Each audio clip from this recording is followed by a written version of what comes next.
జగన్ గారి గవర్నమెంట్ లో మంచి జరిగిందా, గత గవర్నమెంట్ లో మంచి జరిగిందా?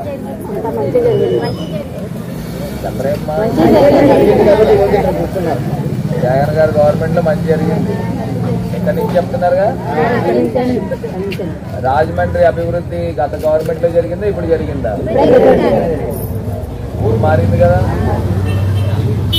అందరం ఫస్ట్ నమ్మితే 50 రోజులు కూడా నేనేదో డబ్బులు ఇచ్చి మీరు ఇంటింటికి వెళ్ళండి ఏంటంటే మనం మొక్కుబడికి పనిచేస్తాం, కమిట్మెంట్తో పనిచేయాలి. అందరూ 50 రోజులు మనం ఖచ్చితంగా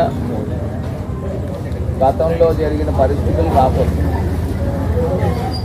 మనం ఇక్కడ ఎమ్మెల్యే అయితేనే ముందర పార్టీ కమిటెడ్గా మనం పనిచేస్తేనే, మన ఎమ్మెల్యే అయితేనే మగవాళ్ళు కాళ్ళు ఎగరేసుకుంటారు, ఆడవాళ్ళు తల నిలబెట్టుకుంటారు తల తీసుకోకుండా. సో ఆ పరిస్థితులు రావాలి. సో ఆ పరిస్థితులు 100% వచ్చేసి మన ఇళ్ల స్థలాలు కానీ, మనం ఇచ్చిన చీరలు కానీ, సిద్ధం సభ కానీ మనతో పోటీ పడలేరు. వాళ్ళు పెట్టారు సిద్ధం సభ, మొత్తం కుర్చీలు తప్పితే అక్కడ జనాలు లేరు. కుర్చీలకి మైక్ పట్టుకుని మాట్లాడుతారు ఖాళీ కుర్చీ. ఎన్నికల నియమావళి పరంగా కొన్ని మనం పాటించాలి.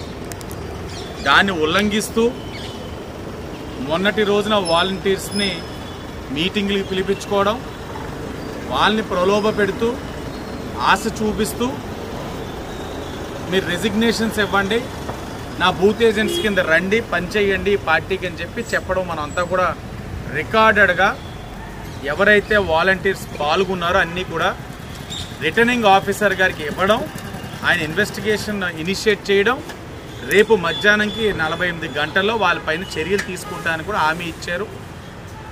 ఎలక్షన్ కమిషన్ మీద విశ్వాసంతో వేచి చూస్తూ ఉన్నాం. తెలుగుదేశం, బీజేపీ, జనసేన పార్టీ ఈరోజు కొత్తది వెలుగులోకి వచ్చింది.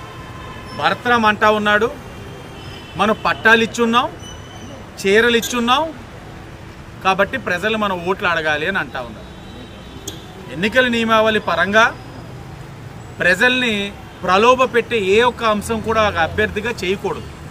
మరి తన చీరలు ఇచ్చాము అని చెప్పి మాట అన్నది స్పష్టంగా రికార్డ్ అయ్యి ఉంది. అది రిటర్నింగ్ ఆఫీసర్ గారికి ఇచ్చి భరతరామ్ పైన చర్యలు తీసుకోవాలని చెప్పి ఈ రోజున బీజేపీ, జనసేన, తెలుగుదేశం పార్టీ వెళ్ళి ఆయన్ని డిమాండ్ చేయడం జరిగింది.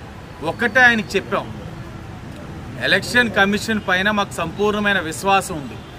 ఆ విశ్వాసం కొనసాగాలి అని అంటే మీరు నిన్న ఇచ్చిన వాలంటీర్స్ పైన చర్యలతో పాటు భరతరామ్ ఏదైతే చీరలు పంచాం మనకి ఓట్లు వేస్తారు అని చెప్పి ప్రజల్ని చాలా చిన్న చూపుతోటి ప్రలోభ పెట్టే విధంగా మాట్లాడుతూ ఉన్నారు.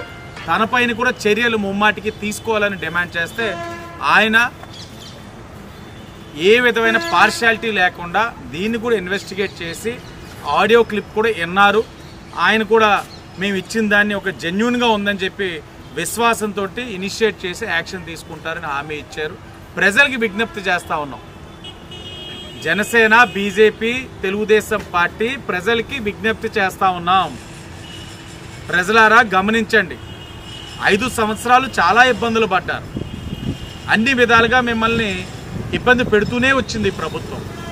ఈ రోజున మీరు స్వేచ్ఛగా మీ ఓటును ఉపయోగించుకునే సమయంలో కూడా ఏవైతే కొన్ని వ్యవస్థలు కోడ్ వచ్చిన తర్వాత పాల్గొకూడదని చెప్పినా కూడా హైకోర్టు, గౌరవ హైకోర్టు వారు కానీ ఎలక్షన్ కమిషన్ వారు చెప్పినా కూడా వాళ్ళని దొడ్డిదారిన తీసుకొచ్చి మిమ్మల్ని ఇంకా భయపెట్టి ప్రలోభ పెట్టే కార్యక్రమం వైఎస్ఆర్ కాంగ్రెస్ పార్టీ వాళ్ళు చేస్తూ ఉన్నారు.